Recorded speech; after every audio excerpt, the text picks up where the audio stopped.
I still want to finish costs. We haven't even gone through all the costs yet. One of them is a property manager, and that's the question. It's like, okay, are you going to do it, or are you going to hire a property manager? If you're going to hire a property manager, you've got to figure at least 10% to whatever the rental income is. Typically more. If you It don't depends. have a Yeah. lot of rentals, Yeah. you're going to pay up to 14%. If you have several rentals, you might get a property manager that only takes 10%. Welcome to Albuquerque Real Estate Talk, episode 578, Tracy. And we are here like every week talking about what's going on in real estate. A lot of fun things. I've got a couple things I want to share that I've built a website. Oh, good. Imagine that. Yeah. About Albuquerque market data and just a resource you can go to check out what's going on in the real estate market. You have a story for us? We're going to talk about the Parade of Homes. It's open this weekend and next weekend. Yeah. So yeah. Great opportunity to get out and see mostly new homes. I think there might be a remodel or two in there too. But yeah, And, Parade of Homes. And so I saw a story recently. It was about accidental landlords. Yeah. Meaning people that wanted to sell their home, were not able to sell their home, and became landlords instead. And so we're going to take a deep dive into that. And if you're if you're a seller and you're thinking, okay, well, if I can't get my number, I'm just going to rent it. We're going to talk about the pros and cons and the advantages, disadvantages, and how to actually analyze that so you understand the math. So we'll get into that. Sounds like fun. Let's start with the Parade of Homes. I'm going to go ahead and bring up their website. Okay. So I'm sure our listeners know about the Parade of Homes. It's every spring, right? And the Central New Mexico Home Builders Association puts this on. So a lot of the builders like to showcase what they do. And the signature neighborhood this year is Mesa Del Sol. So we're going to kind of talk about that neighborhood a little bit heavy today. Great. But oh my gosh, I went through all these houses, Tigo, and I am shocked at how many, it's a shocked in a good way, how many homes are on the parade this year and how many builders. So when I looked through it, the houses price in the Parade of Homes start in like the high fours, 479,000 for a D.R. Horton that they're featuring, which I'm sure is gorgeous, all the way up to a house that's $1.6 million. And so everything in between, right? And the one that's $1.6 million is by Westway Homes, and it's in Oxbow, which many of us know. Oxbow is right near St. Pius High School on Coors, just north of I-40. So Oxbow is on the side of the bluff overlooking the Rio Grande River, and it gives amazing views back towards the city and the Sandia Mountains. So it's a really special spot, and a lot of people like it for the views, also for quick access to downtown, the airport, hospitals, things like that. So check this out. I'm on their website. So if you go to their website, it was, what was it? It was homesoфenchantmentparade.com. Of course, I just Google it, Parade of Homes Albuquerque, and you found it. But they've got a map on here with all the properties. So for example, they've got this one up here in North Albuquerque Acres on Corona. You can actually click into it and actually check out the home, see what it's all about, go to the builder's website. So it's a great way to check out what the builders have out there and what part of town, and plan your tour also. Right. So we have one that's out in the East Mountains in Sandia Park, another one in Placitas, and then nothing in the Los Lunas area this year. Plenty in Rio Rancho, the west side, downtown, and one neighborhood, Tigo, that I know a lot of people might be interested in. It's the neighborhood, and I can't think of what it's called, but it's at Wyoming and Montgomery. Was a shopping center that they took down, and the builders right now in there are Stillbrook and Amriston are building, and you can get brand new construction right now at Wyoming and Montgomery. Right in the heart of the Northeast Heights, which, we haven't had, there's been a few infill projects, and this is one of them. Right. So the Amriston home in there, the base model price is $499,990, so basically $500. The model as it's shown during the Parade of Homes is listed at $530,000. So brand new construction, Northeast Albuquerque for $530,000. The other one in there is Stillbrook Homes, And it's a 2137 square foot home for $636,000, and that's as the model sits. Got So it. that's not base price. So So you had said Mesa del Sol is the featured community. So let's go down there. yeah, Looks like there's 4 properties in Mesa del Sol. So there's 4 builders right now in Mesa del Sol that are in the parade: Twilight, D.R. Horton, Abrazo, and Richmond American Homes. All of those builders have homes open during the parade. Really beautiful community. If you haven't been to Mesa del Sol, it's south of the airport off I-25. It's where the amphitheater is. I don't know what the latest name of the amphitheater I know. is. That's It's not embarrassing. Isleta anymore, right? It's Yeah, something yeah. else. But you've probably been to the amphitheater. You've probably driven up there and seen that New Mexico United often Isleta Amphitheater. practices up there. Of course, I don't according think to it is Google Map, anymore. it says it's Isleta Amphitheater. But I think it changed recently. I'm not sure. I'm sure one of our listeners can put yeah, put something in the chat set it straight. and set everybody straight, Yeah. because it's not. But so Mesa del Sol has community parks. They have what's the Aperture Center, where Yep. there's a lot of office space. There's a cafe in there, so you can go when you live there and walk over and, get a snack, get lunch, get a coffee. The other thing interesting is there's a lot of businesses up there. A lot of people live and work in the area. The other thing, they have a community swimming pool. There's some trails. There's a big open space area in the middle. They have a dog park where you can let your dog off leash. All the things we love in New Mexico, And right? there's a little market and there's a little cafe there as well. Right. I talked about the cafe. Yeah. You were busy thinking about something else. I was. Yeah. So Twilight, D.R. Horton, Abrazo, and Richmond America all are in that signature community. So go see Mesa del Sol if you haven't been. A lot of people that work on base, a lot of Sandia Labs, a lot of military live in Mesa del Sol. The other thing that's really interesting about it is they have a school. It's a public but charter school. So you have to put your name in and be drawn to be able to be allowed to have your child go there. But it's really much loved. And when you drive by, you'll see they have a huge grassy outside play yard and, state-of-the-art new building. So there is a school. I think it's K through 8, but I'm not positive. Again, go ahead and put something in the remarks for me. I should have done more research ahead of time. Well, no, that's fine. So just to wrap on the Parade of Homes, again, it is the weekend, April 24th through 26th, and then also the first weekend of May Right, so 1st through the 3rd. They're Friday, Saturday, Sunday, both weekends. Yeah. So this weekend and next weekend. And these are just open. You can just go and Free. walk around. And, I remember, Tracy, when we built we started thinking about building a home in 2019, 2020. Yep. And we went to the Parade of Homes back then to see what the trends were, what the designs were, what the appliances were, what the finishes were. It was super helpful. And it helped us decide which builder to use when we ended up building our home. One of the things we saw, and it was a house in Placitas, we went to the open house custom home, of course, and they had that extra bathroom for the house connected to the guest room so that the extra bathroom for a guest room wasn't a room that never got used, right? So it was multi-purpose, and we incorporated that, plus a few other smart features into our home because of it. So I'm going to quickly just run through all the builders who are participating. Okay. Twilight Homes, which I'll scroll through the list here again great as local we're builders. going. Yep. Abrazo Homes, another great local builder. D.R. Horton, America's, I think, largest home builder is what they say. Richmond American, Westway Homes, another great local. Homes for Life, Fellowship Homes, custom local builder. Hakes Homes. Hakes is local out of Las Cruces originally. Yep. Amriston, which is, Rio Rancho, New Mexico bred. Vineyard Homes, they have a $1.2 million in Placitas. It looks really beautiful. They've been around a long time. New Haven Homes, Stillbrook Homes, Modulus Design LLC. That's the 7,000 square foot house with a 1,700 square foot detached heated shop. So, wow, sounds fun, huh?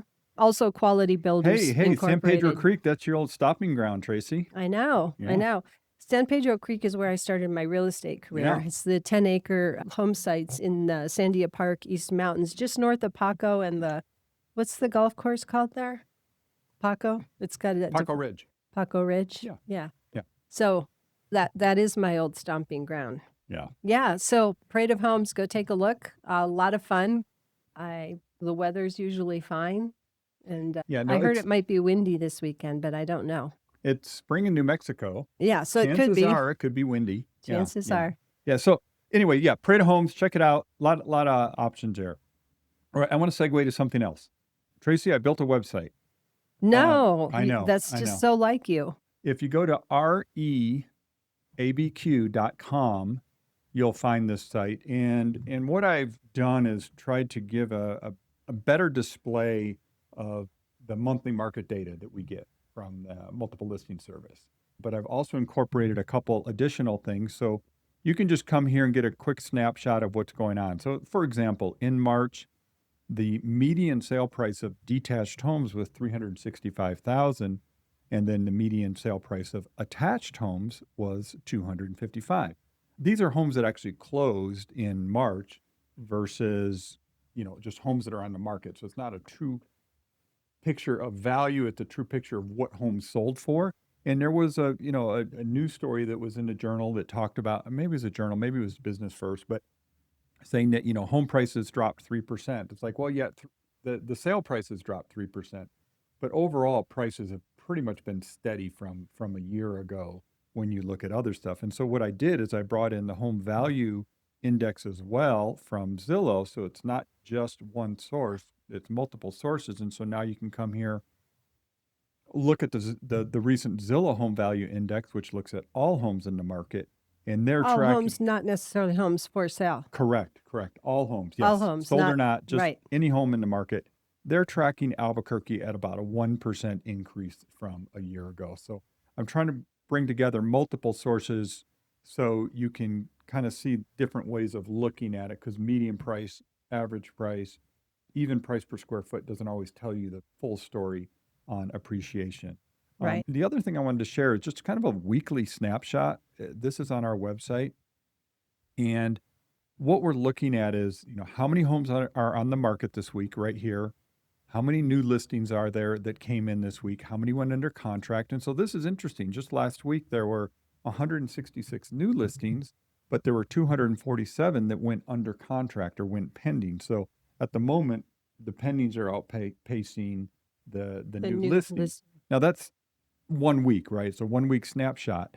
But if you look at it overall, last week there were 247 homes that went under contract versus the 90-day average of 209. And so it kind of shows you which way the market is trending. And Tracy, we've seen more activity in the last few weeks. Wouldn't you agree? Yes, we have. And, I was reading a quick snip from Diana Olick, who's a CNBC senior real estate and whatever reporter. Yep. And she was saying that the Mortgage Bankers Association, I don't know if that's the right term, but the Mortgage Bankers Association was reporting that applications were up for loans in the last week over the week before, up like 7.9%, and that interest rates were down for the third straight week. Now that's minor down, right? They're coming down a little bit, but for three straight weeks now, interest rates have been coming down.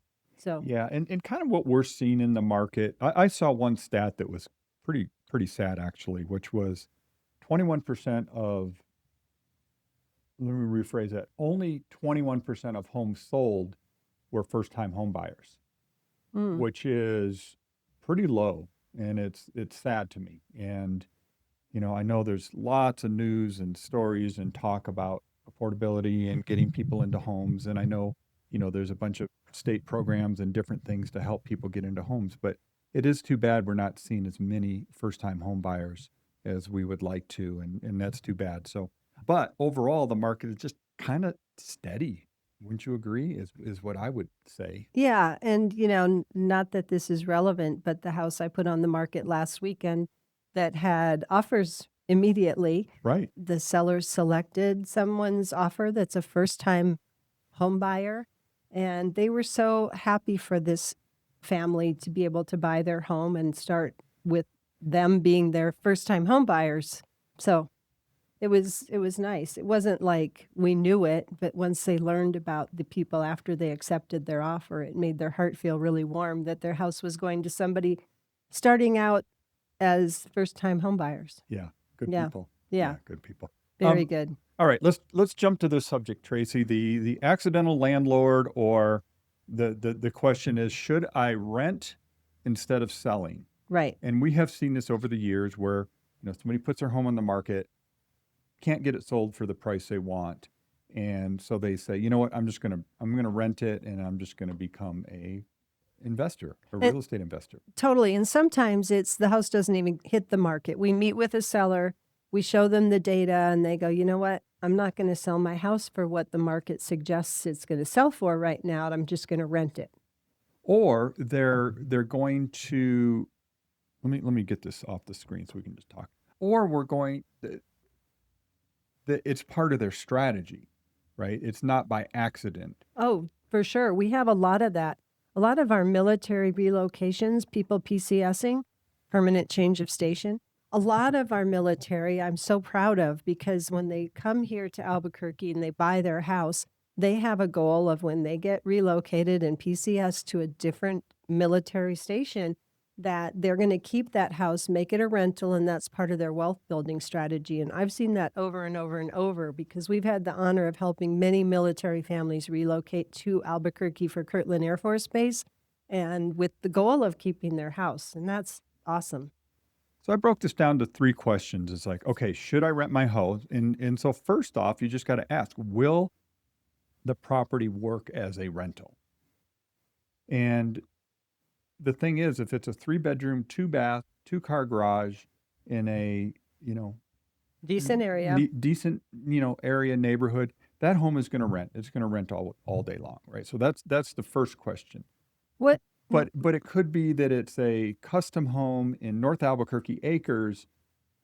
There might be a market for that, but is it really the best type of rental property? Well, the other thing that I would think, Tigo, is it a remote property that has well and septic, and is it older and it's a routine maintenance kind of house?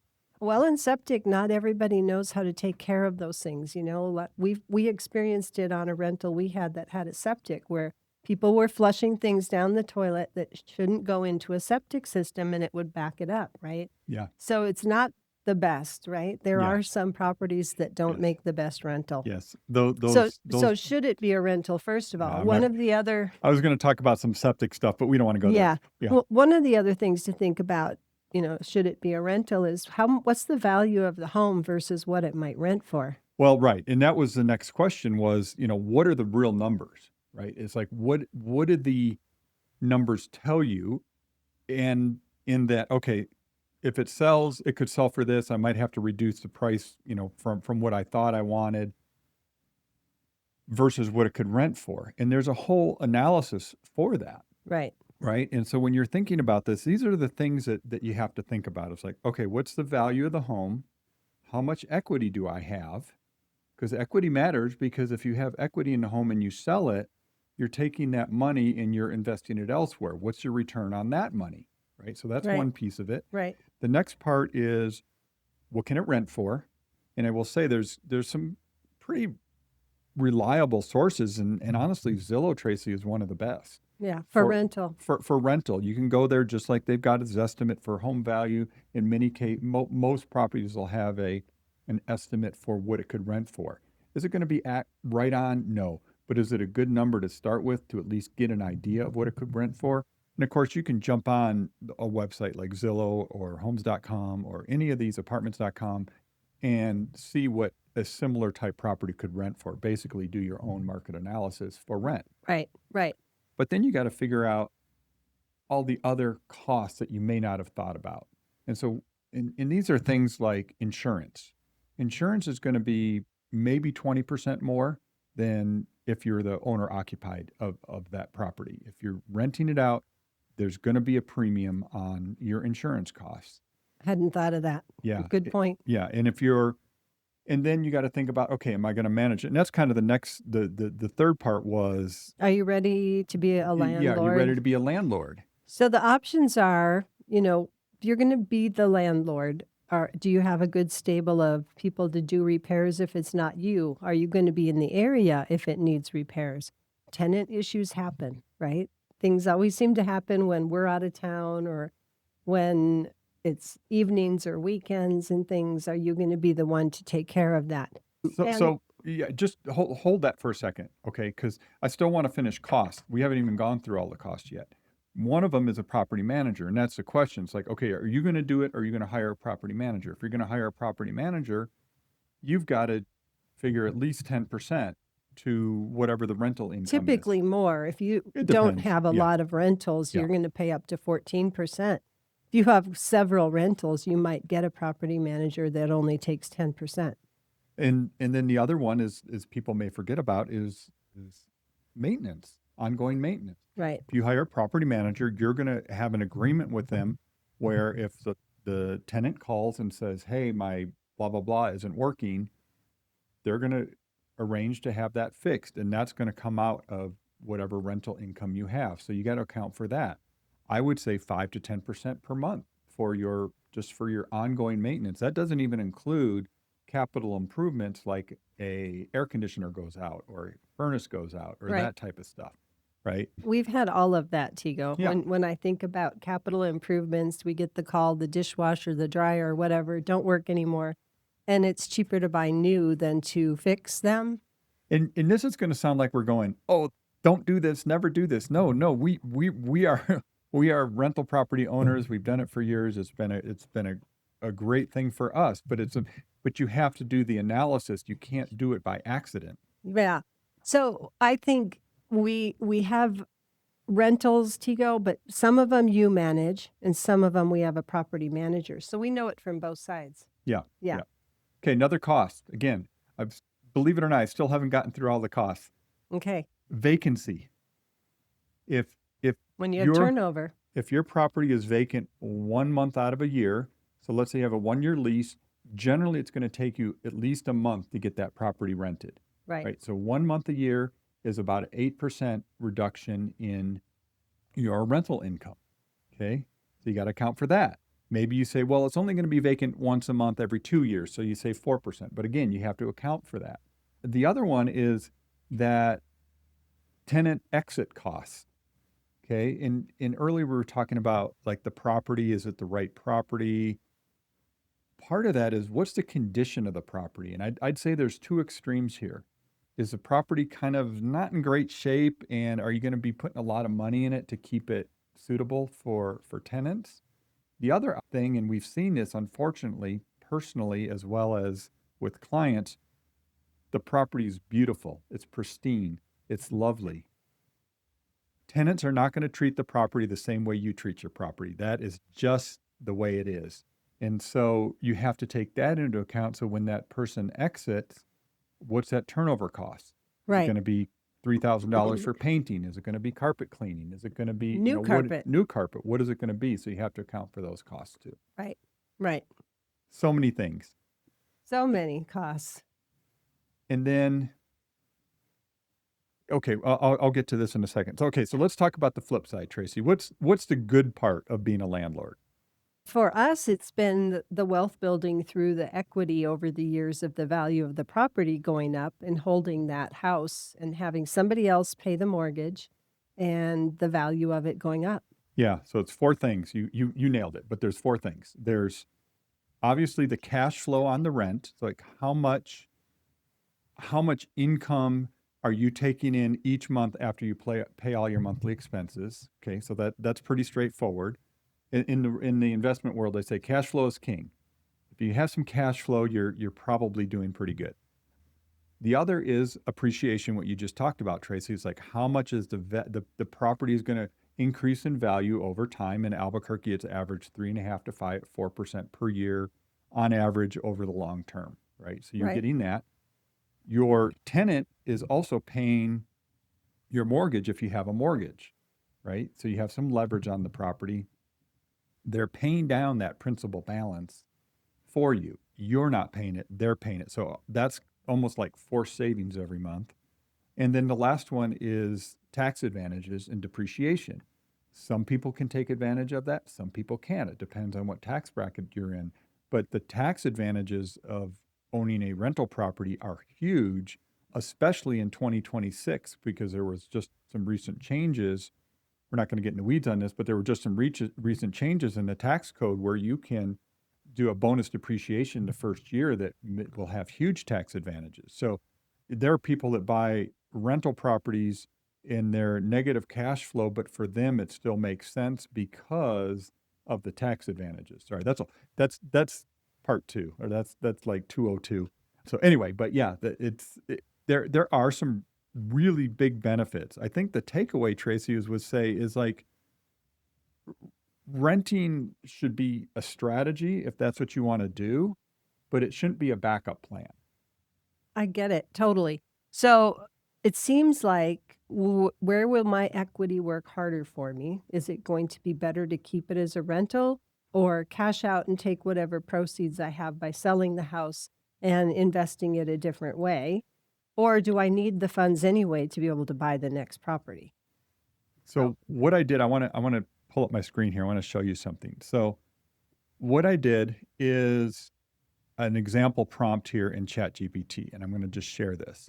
So you've got a property, and this is the beauty with some of these large language models now and what you can do. And so this is an example, and I'm saying, okay, act as a real estate investment analysis. And basically you plug in all the information. What is it going to rent for? What's my current mortgage? P&I, what are my taxes? What's my insurance? Is there an HOA fee? Is there a property management fee? Is there maintenance reserves? Is there vacancy allowance, right? And then you get into, how much turnover there's going to be.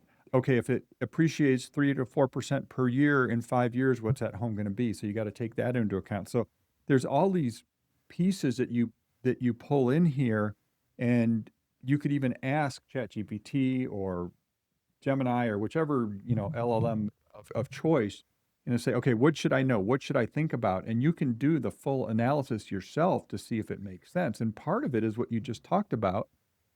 I've got 100,000 in equity. Is it better to leave it in that property and get cash flow on that equity I have, or is it better to put it in, some sort of thing where I'm getting, 6, 7, 8%, let's say? Yeah. So there's so many pieces to make that decision. So Tigo, this putting it all into ChatGPT or some other LLM, yep, as you're throwing out the lingo, right? Yeah, Large language model. Yeah. So it used to be that you would do this for our clients. You would do all the analysis and it would take you hours and hours. Yes. And now you put it in here and you get really good. If your input is really good, your output is really good. Well, I have a program that I've used for years that does all this. It basically walks you through and it asks all the questions. It's a paid subscription that you have. Subscription. But maybe you don't need anymore. Well, I still have it. That was a dig. I know. Tracy and I have this ongoing thing, but we need that one more piece of software. I want to share this. So I put together this, should I rent or instead of selling? And it's kind of a decision tree.